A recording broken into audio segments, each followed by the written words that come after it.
नमस्कार, आप देख रहे हैं हिंदी खबर। मैं हूं आपके साथ सौम्या मिश्रा।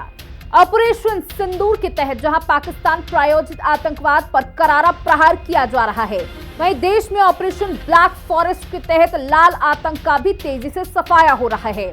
2 दिन पहले छत्तीसगढ़ में नक्सलियों के सरदार बसवा राजू समेत 27 नक्सली को सुरक्षा बलों ने ढेर कर दिया था और उनके बाकी साथियों की भी तलाश लगातार जारी है। मोदी सरकार ने मार्च 2026 तक देश से नक्सलवाद को खत्म करने का टारगेट सेट कर रखा है और जिस तरह से छत्तीसगढ़ समेत देश के बाकी राज्यों में नक्सलवाद के खिलाफ ऑपरेशन चल रहा है, बहुत जल्द देश से नक्सलियों का पूरी तरीके से नामो निशान मिट जाएगा। रिपोर्ट देखिए।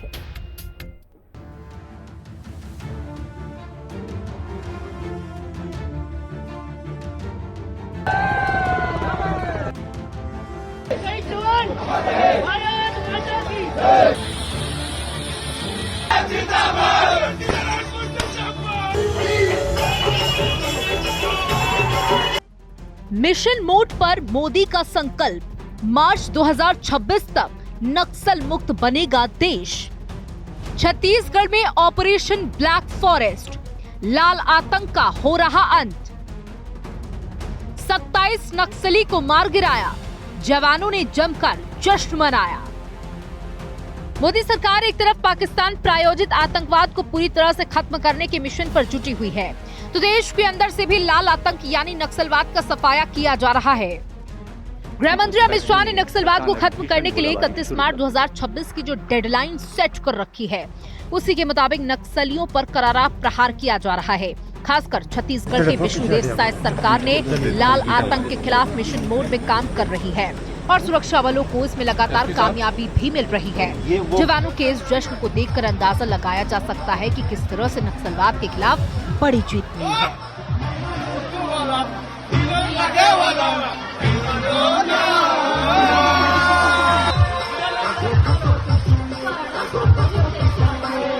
नक्सलवाद इस देश को 4 दशक से परेशान करता था।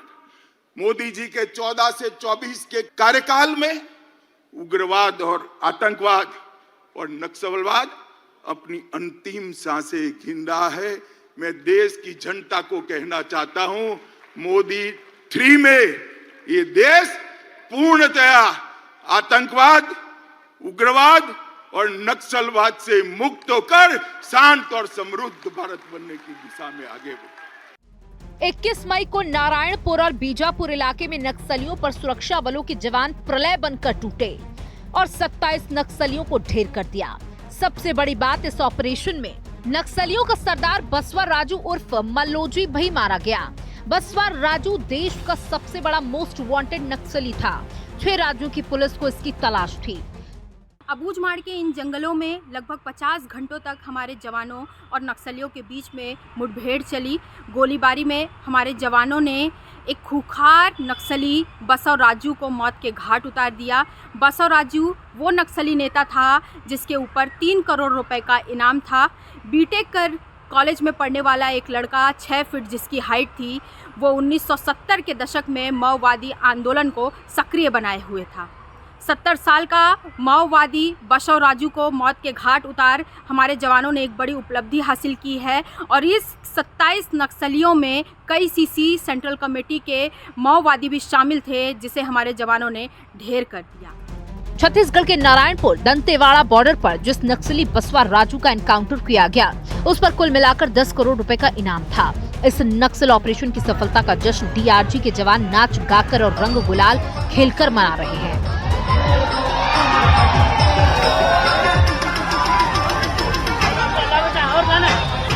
ऑपरेशन से लौटने पर परिजनों ने सुरक्षा बलों की आरती उतारी। वीडियो में आप देख सकते हैं कि किस तरह से आदिवासी गीतों पर कंधे से कंधा मिलाकर जवान थिरक रहे हैं और अपनी सफलता का जश्न मना रहे हैं।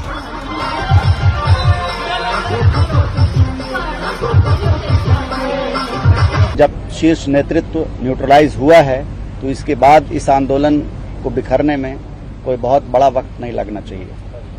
हमारे छत्तीसगढ़ पुलिस और बाकी संयुक्त सुरक्षा बलों द्वारा पिछले वर्षों से जो अभियान चल रहा है, उसको पूरी तरह से बहुत ज़्यादा मिलिटराइज करने में बसवा राजू और अभी जो जिसको निष्क्रिय किया गया है उसकी भूमिका रही है।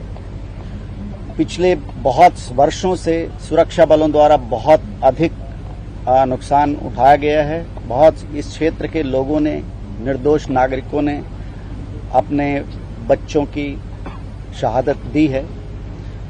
आज पूरे बस्तर के लिए, छत्तीसगढ़ के लिए और पूरे देश के लिए बहुत महत्वपूर्ण दिन है कि माओवाद का शीर्ष नेतृत्व समाप्त हुआ है और मुझे उम्मीद है कि बहुत जल्दी ही पूरे बस्तर और पूरे देश से माओवाद का अंत हो जाएगा।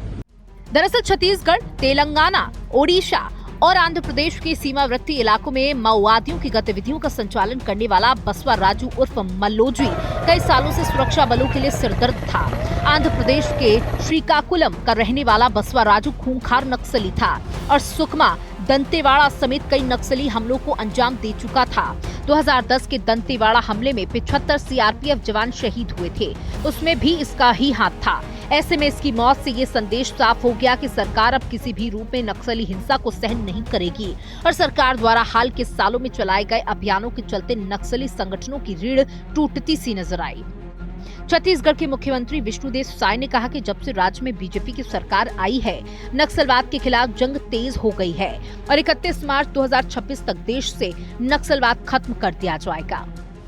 लगातार नक्सलवाद के साथ हमारे जवान लड़ रहे हैं और लगातार ऑपरेशन में सफलता भी मिल रही है, लेकिन अभी नारायणपुर और बुजमाड़ क्षेत्र में जो अभी का जो ऑपरेशन हुआ, ये हम कह सकते हैं कि अभी तक का सबसे बड़ा ये ऑपरेशन हुआ है। इसमें बड़ी सफलता हमारे जवानों को मिली है और जो माओवाद का महासचिव, पोलित ब्यूरो का जो सदस्य बसवा राजू उर्फ गगन्ना, उसको हमारे जवानों ने न्यूट्रलाइज किया है। ये नक्सलवाद पर एक बहुत बड़ा झटका है।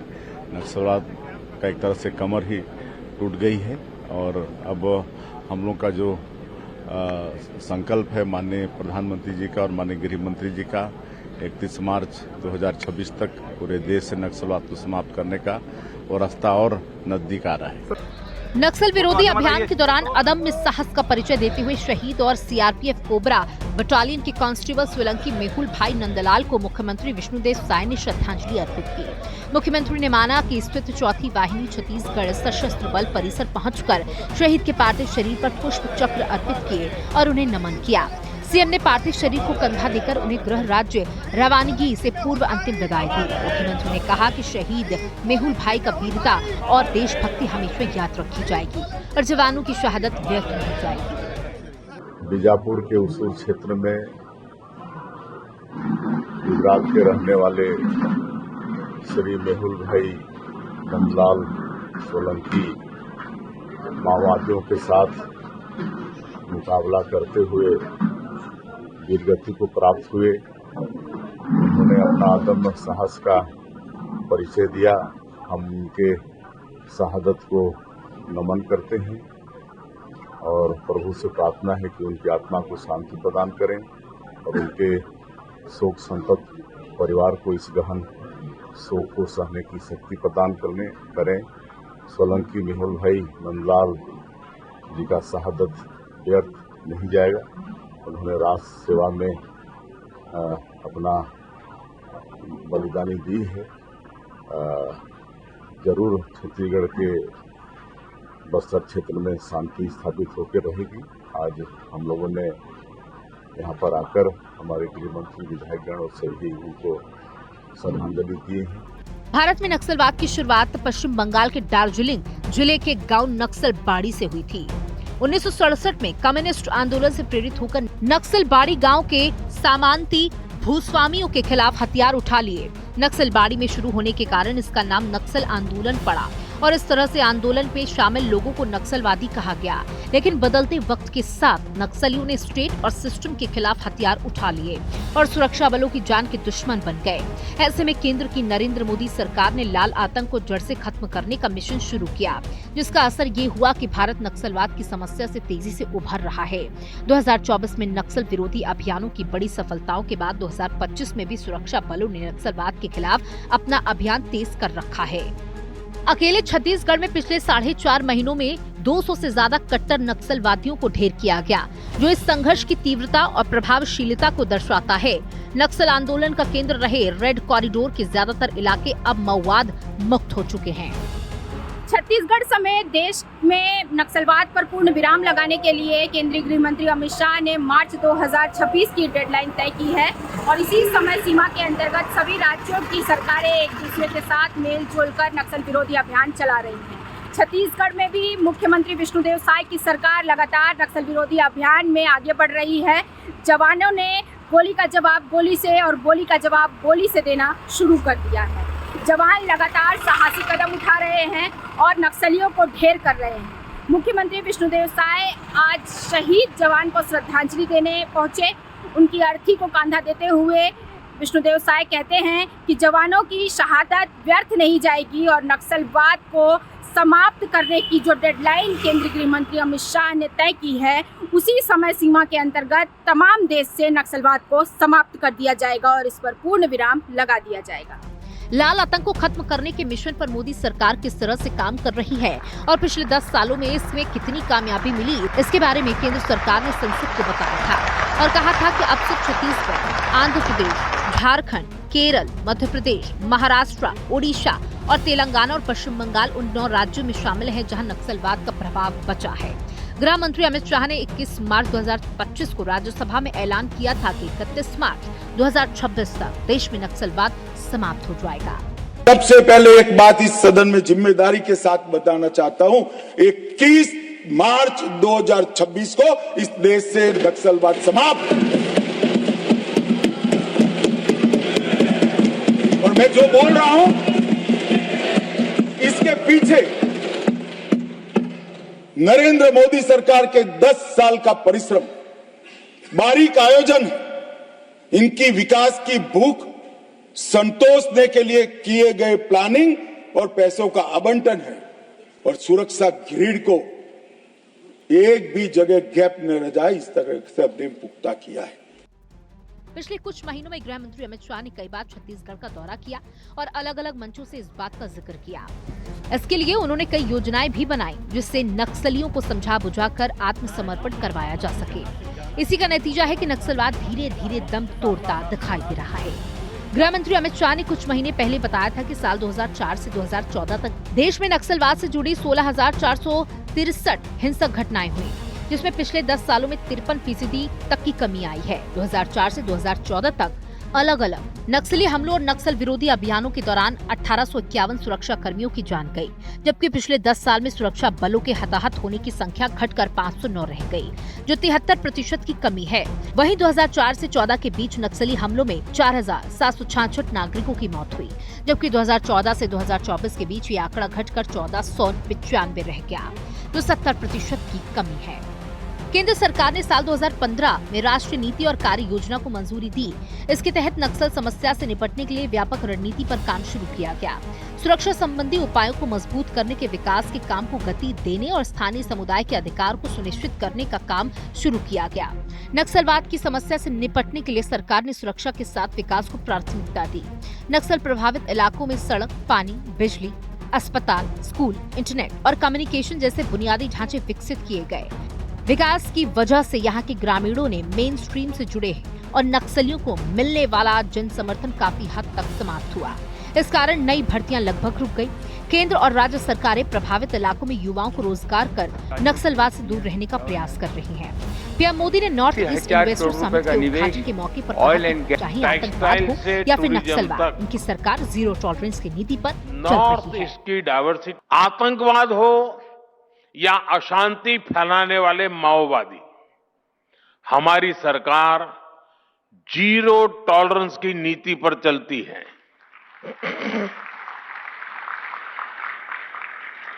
एक समय था जब नॉर्थ ईस्ट के साथ बम, बंदूक और ब्लॉकेड का नाम जुड़ा हुआ था। नॉर्थ ईस्ट कहते ही बम, बंदूक और ब्लॉकेड यही याद आता था।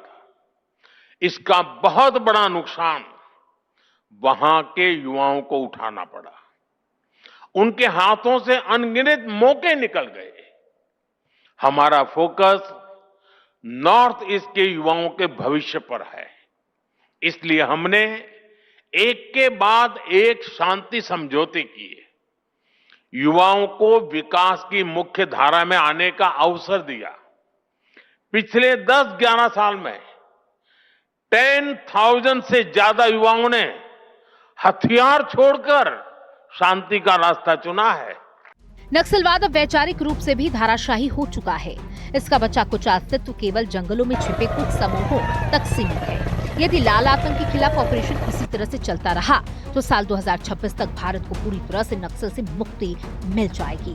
देश को उस खूनी विचारधारा से मुक्त करना ही सच्चे लोकतंत्र का उद्देश्य है, जो दशकों से विकास, शांति और संविधान के खिलाफ युद्ध छेड़े हुए थी। हिंदी खबर की स्पेशल रिपोर्ट। उत्तर प्रदेश में विधानसभा चुनाव के लिए अभी करीब 2 साल का वक्त है। इससे पहले सभी राजनीतिक दल अपनी तैयारियों में जुट चुके हैं। भारतीय जनता पार्टी ने जहां अपने विधायकों के 5 साल का ऑडिट कराना शुरू कर दिया है, तो वहीं समाजवादी पार्टी भी जमीन पर अपने नेताओं को तैयार कर रही है। रिपोर्ट।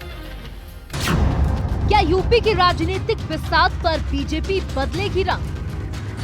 क्या सपा कांग्रेस मिलकर सबको कर देगी दंग? 2027 चुनाव की तैयार हो रही रणनीति, किसके हाथ लगेगी सत्ता की कुर्सी? उत्तर प्रदेश में विधानसभा चुनाव को अभी करीब 2 साल का वक्त बाकी है, लेकिन सियासी हलचल तेज होने लगी है। सभी प्रमुख राजनीतिक दलों ने अपनी तैयारियां शुरू कर दी हैं। रणनीतिक स्तर पर काम किया जा रहा है। भारतीय जनता पार्टी जहां अपने मौजूदा विधायकों के 5 साल के कामकाज का ऑडिट करवा रही है, योगी आदित्यनाथ सरकार के मंत्रियों के कामकाज की भी नियमित समीक्षा चल रही है, वहीं समाजवादी पार्टी भी अपनी जमीनी कार्यकर्ताओं को सक्रिय करने में लगी हुई है। कांग्रेस ने भी राज्य की सीटों पर दावेदारी जतानी अभी से शुरू कर दी है। यूपी चुनाव में अभी से ही कांग्रेस सपा गठबंधन तय माना जा रहा है।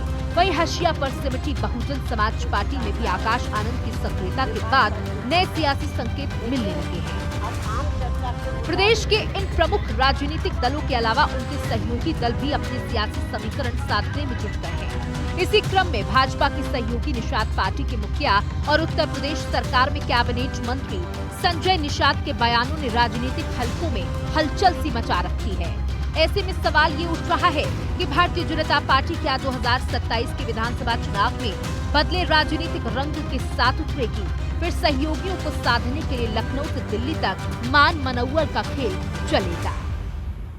एकता में बल होता है, एकता में होता। कुछ विभीषण ऐसे हैं जो जाके ऊपर कह रहे थे निषाद कहीं नहीं है, ऐसे आंख मूंद कर वोट दे देंगे।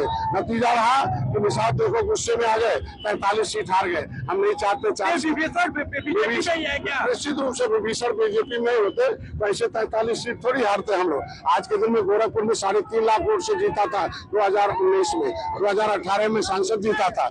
आज 1 लाख का वोट अंतर हो गया, 2 लाख वोट कहाँ चला गया? मैं कहता हूँ मैं अपनी पूंजी नहीं गंवाने वाला हूँ विभीषणों के चक्कर में। भारतीय जनता पार्टी अपना गंवाए, लेकिन डॉक्टर संजय निषादों को जगाए हैं, ये दूसरी पार्टी में नहीं जाने। इससे कोई लेना देने। भारतीय जनता पार्टी अपनी जमीन पर काम कर रही है और जनता के बीच में जा रही है। लगातार जनता का आशीर्वाद मिल रहा है। जिस तरीके से प्रधानमंत्री और मुख्यमंत्री योगी आदित्यनाथ की योजनाएं जनता तक पहुँचाई जा रही है, वहाँ से ये लग रहा है बिल्कुल साफ कि जनता का तीसरी बार भी मन यही कि उत्तर प्रदेश में योगी सरकार को तीसरी बार जो है लाया जाए, और इसी पर जनता और भारतीय जनता पार्टी के कार्यकर्ता लगातार काम कर रहे हैं। वहीं बीजेपी विधानसभा चुनाव की तैयारियों में जुट गई है, तो पार्टी संगठन को चुस्त और दुरुस्त करने के लिए व्यापक रणनीति पर काम किया जा रहा है।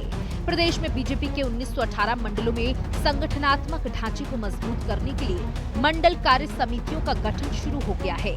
प्रत्येक मंडल में 61 सदस्यों की कार्य समिति बनाई जाएगी, जिसमें सभी वर्गों का प्रतिनिधित्व सुनिश्चित किया जाएगा। बीजेपी की मंडल कार्य समिति में 15 पदाधिकारी होंगे, 6 उपाध्यक्ष, 2 महामंत्री, 6 मंत्री, 1 कोषाध्यक्ष शामिल होंगे।